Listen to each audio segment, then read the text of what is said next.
it's a pleasure to be with you today. This is Amani, Demian, and this is my colleague Afaf Mishriki from the American University in Cairo. We're happy to present today on a topic that is about writing, and our title is Feedback on Student Writing, Form and Content. Afaf will start.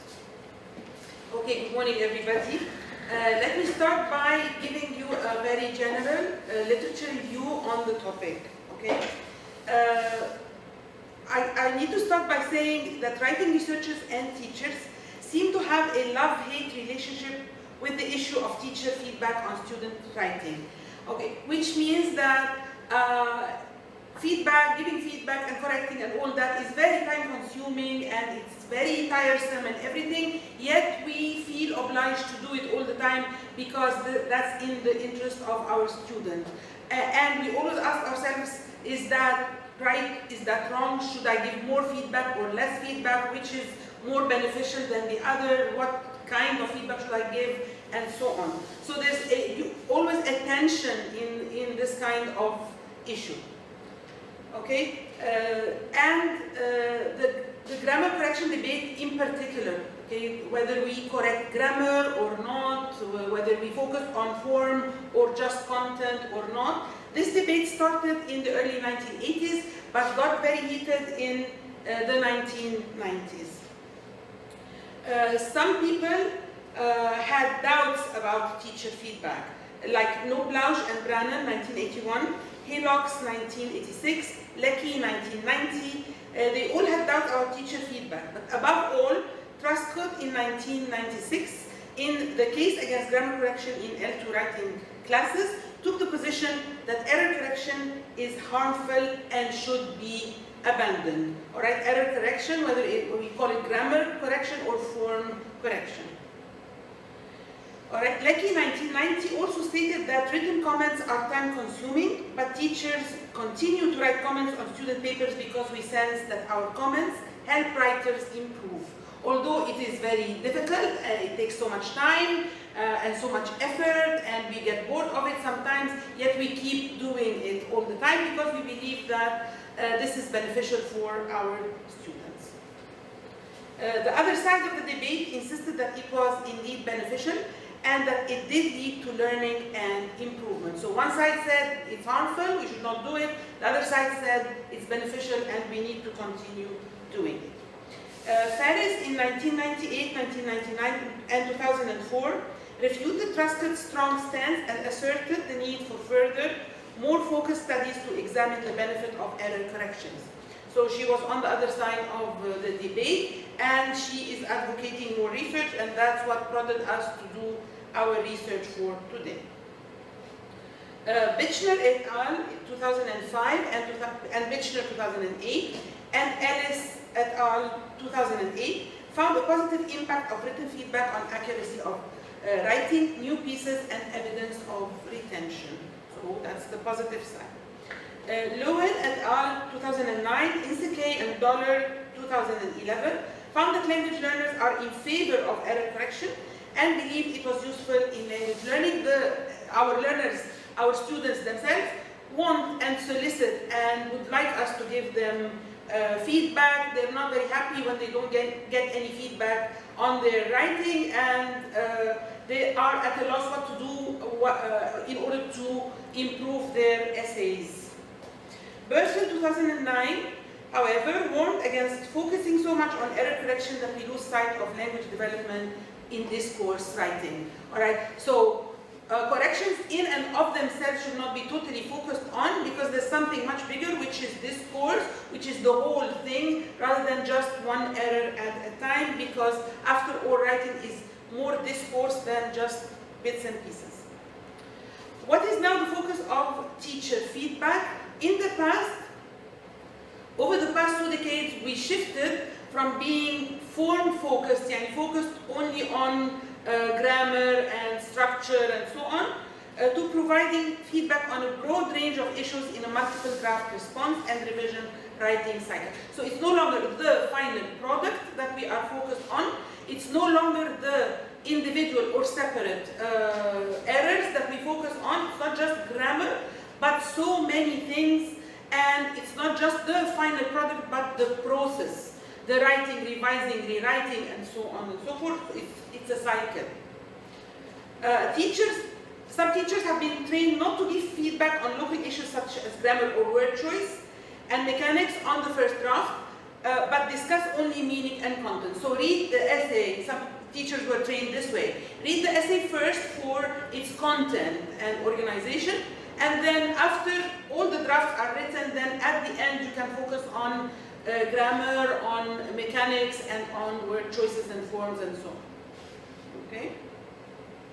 Although this trend of separating form and content-focused feedback seems sensible, it may seem sensible, okay, it has been criticized for several reasons. Okay? First of all, research supported evidence point to the opposite, that it's not really a very good thing to separate form and content so much. Distinction between form and content is a false dichotomy. Our form and content is grammar and content separate from each other. Okay, it's still the whole thing. It's the discourse. It is the essay as a whole, not just the grammar and not just the content. And we cannot separate. Each one of them affects the other one way or another. Also, specific needs of the individual student writer should determine feedback. Okay? Our students are different, and you may find one student having so many problems in his forms and structure, and the other one having so much errors or problems in content and development, maybe in the logical organization. So students have different needs. So in other words, we tend to tailor our corrections to student needs. We do not correct all products or all essays in the same way. Delaying feedback on form to the end is a disservice to the student. Don't let the student write as he wishes and make all the mistakes he wants, alright, and then at the end, in the final draft, tell him you need to correct your form or pay attention to grammar or edit or proofread for grammar. It's not really beneficial to him. Alright, and now Amani will take over and talk about the current study.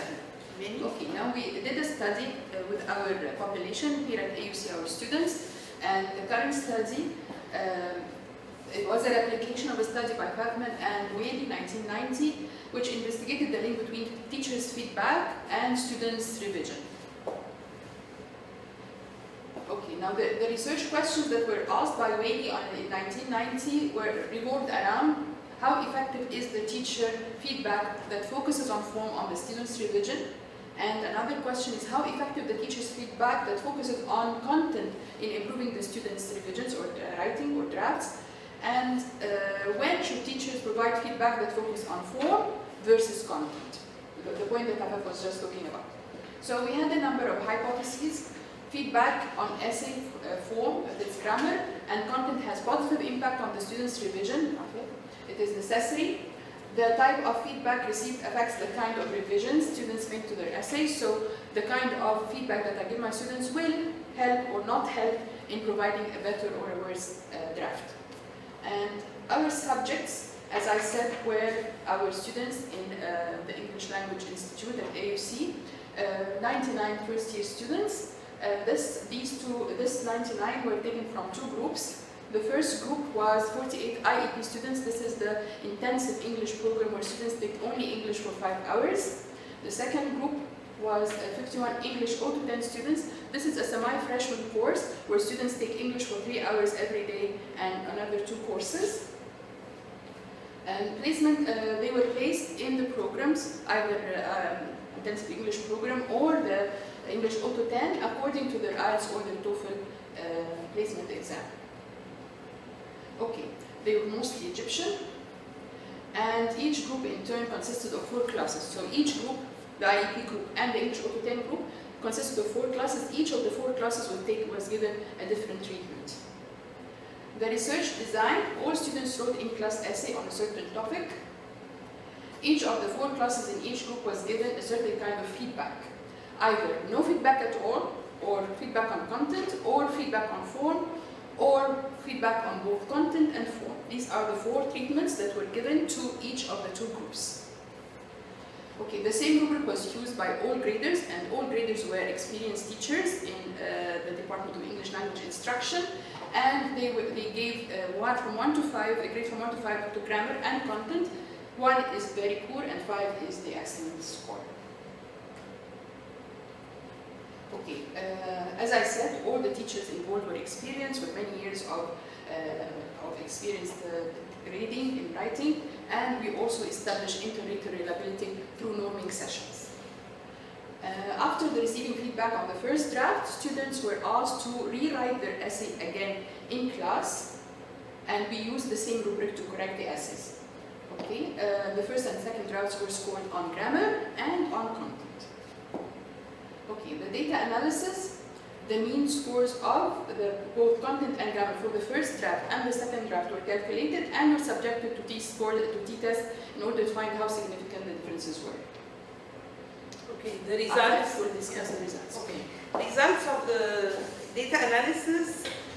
We compared between the first and second draft. Okay, in terms of between the first and second draft, when the students took each of the different types of feedback, which are no feedback, feedback only on grammar, feedback on content only, and feedback on both content and grammar. And this is the compilation of all the means, and this table in particular that you see on the screen belongs to the IEP students, and from now on I'll call them level 1 because these are the lower levels. All right. So as you see here, most of the differences were significant difference, except this one where there was no difference at all. When there was no feedback given at all, there was no difference whatsoever in the score. In the mean score they received on the first draft and the second draft for this lower level. Other than that, the second draft was always higher. Of course, the difference differed, and the level of significance differed, and I'll discuss that in a moment. Okay, and that we did the same thing with the other group. Okay, also most of the differences were significant. This is the 0 to 10 or the level 2 students. Most of the differences were significant. There was no difference here. There was no difference between the content score from first to second draft, okay, when they were given only grammar feedback. And this was an insignificant difference. That was the difference between the grammar score between the first and the second draft, okay, when they had only content feedback. And I will explain this in both of them in a moment. Okay, the paired t-test showed that students made significant improvement in all cases except the following. Okay, so they made significant difference except the following that I'm going to tell you about now. The level 1 showed no improvement on grammar when they received no feedback. Now that's the lower group, and definitely they need some help with grammar. So when there was no feedback, they did not really do better on the second draft. The level 2 showed no improvement on content when they received feedback only on grammar. So when we focused only on grammar or gave them feedback on grammar only, their content did not improve.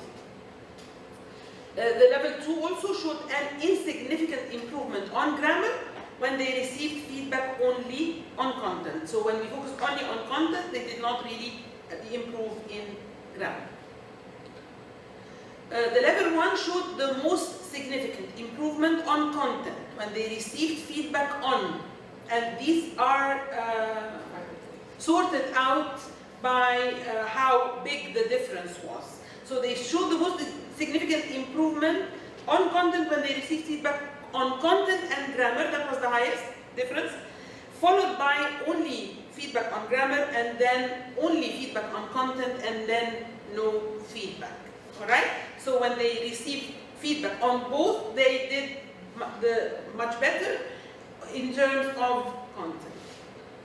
All right. Again, the level 1 showed the most significant improvement on grammar when they received feedback only on grammar, then followed by both content and grammar, and then followed by only content. Okay? So in other words, they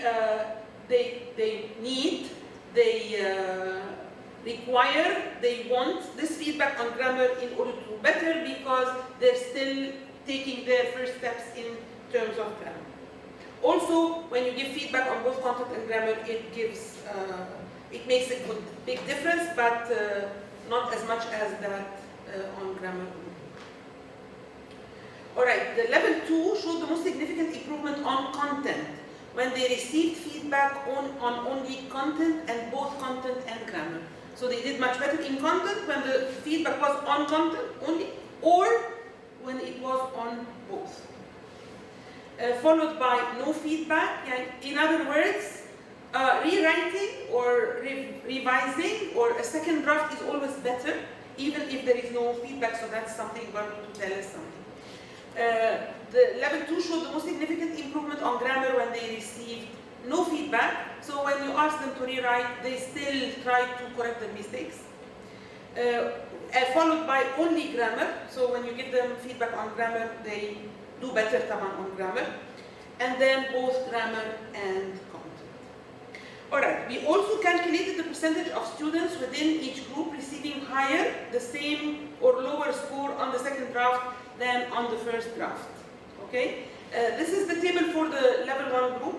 And as you see, nobody scored lower. Okay? Most of them scored either higher or the same. And these are the percentages, and I'll explain them to make more sense. Okay, and that, it showed, this table showed a majority of level 1 students scored higher on content when they received feedback on content and grammar. Okay, followed by content, 67%, and grammar, but only 36% did score higher on content with no feedback. Okay. A majority of level 1 students scored higher on grammar when they received feedback on grammar only, followed by grammar and content, and followed by content only, and no one scored higher on grammar with no feedback. Okay? And nobody went lower. This is the level 2 group, okay? And I'll explain to make more sense of that. A majority of the level 2 students, the higher level, scored higher on content when they received feedback on content only. 80% of them scored higher. Grammar and content, 67%, no feedback, and none of those who received only grammar feedback scored higher on content. Okay, none of them. A majority of the level 2 students scored higher on grammar when they received no feedback, followed by content and grammar feedback, followed by only grammar feedback and only content feedback. Okay? Very few scored lower on grammar.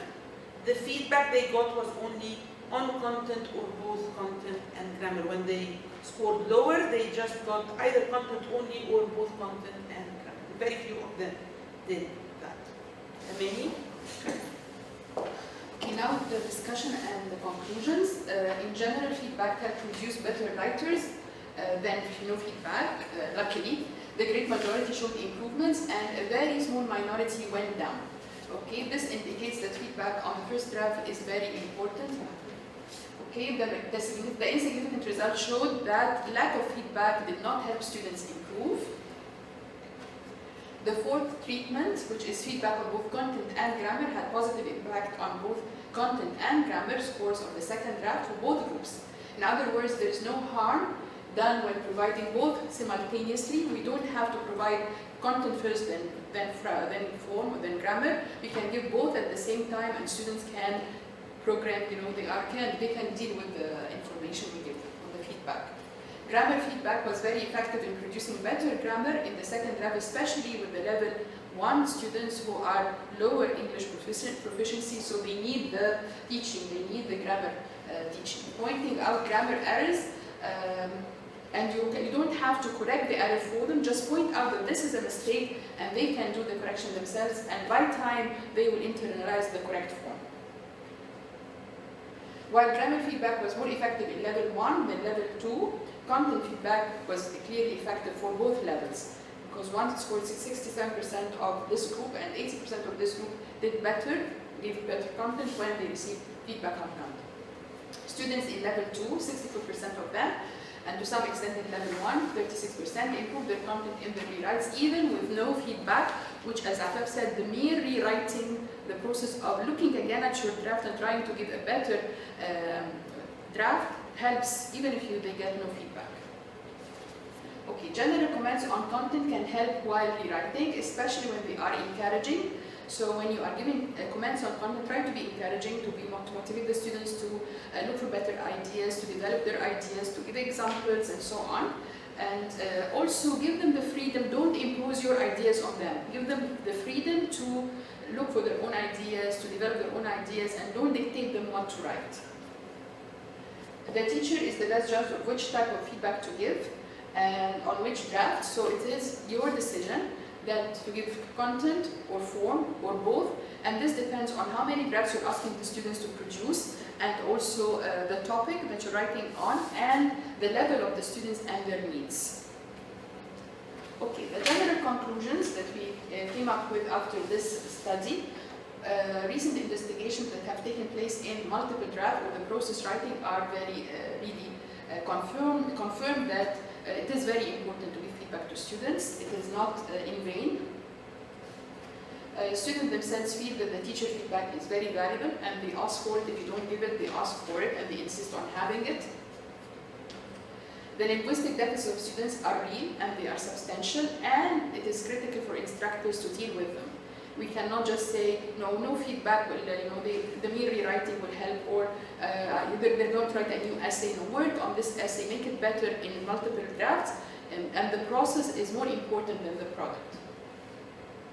Teacher feedback may represent the single biggest investment of time by instructors, and it's certainly clear that students highly value and appreciate it. This is a quote by Ferris, and being a writing teacher for 30 years, I agree with her completely. We composition slaves, the teachers, can surely take comfort in knowing that our efforts are not in vain. So although correcting essays takes a lot of time and effort from the teacher, at the end it is comforting to know that our efforts are not in vain and they really produce good results. Okay, now we have a group of implications for teachers, and we'll try to go through them very quickly. Know your students' abilities promptly, so by giving a pre-test or a diagnostic test, you get to know the abilities of your students. And you have to explain your philosophies of giving feedback, the way you give feedback, what you expect of them in the second draft and the third draft, and so on. Make it clear, give in-class instruction how to revise, and make it a group lesson for the whole group, what you expect, how they can revise, how can they write better essays. And also give grammar instructions in class, give exercises, help them focus on this is subject verb, how can we fix it, and so on. And maintain a dynamic two-way communication channel. You give the essay, you get it back, you give instructions again, you give encouragement, you ask for the rewrite, because students tend to hate rewriting, but you have to tell them that this is the only way to become better writers. And also require multiple drafts. Sometimes you can ask for 3 drafts, 4 drafts for the same writing. Always give students revision tasks, editing, exercises in class as a group. Give more indirect feedback. Don't correct the mistakes for them, but give them direction. Don't say, this is not right, it writes, and put the S, no, write SV, and they will correct it.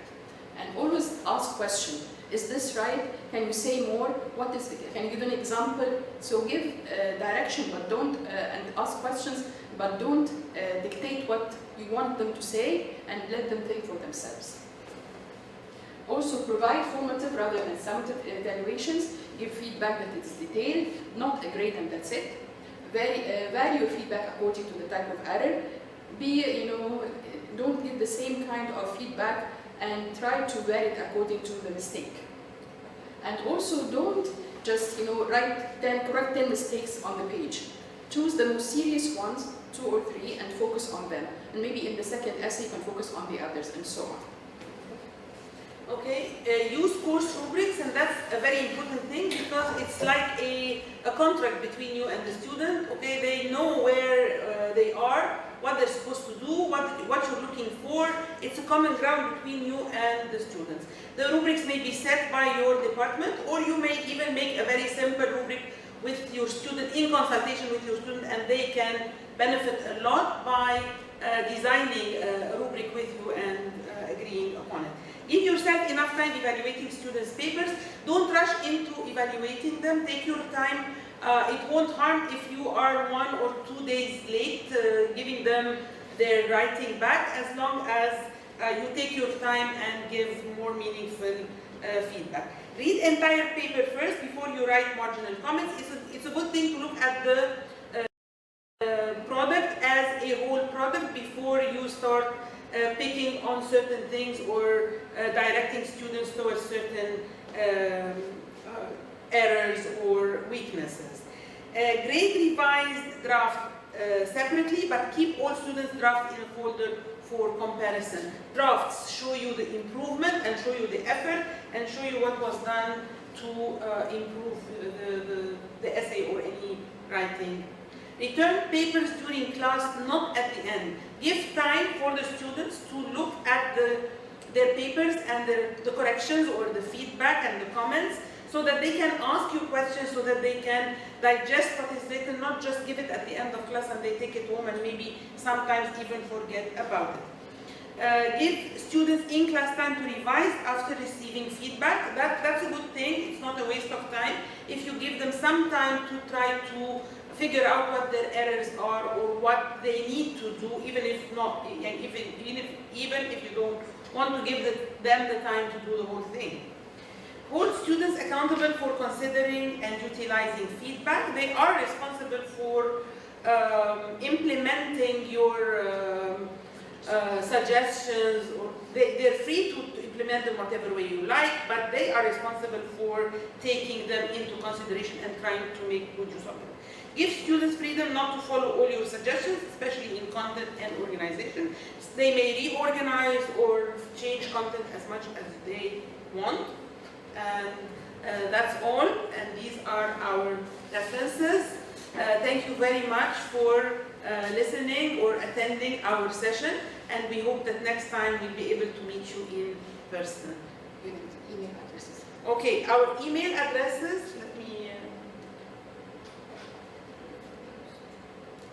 are here. If you need to email us for any reason, or if you need to ask us about any question, we'll be more than happy to respond to you.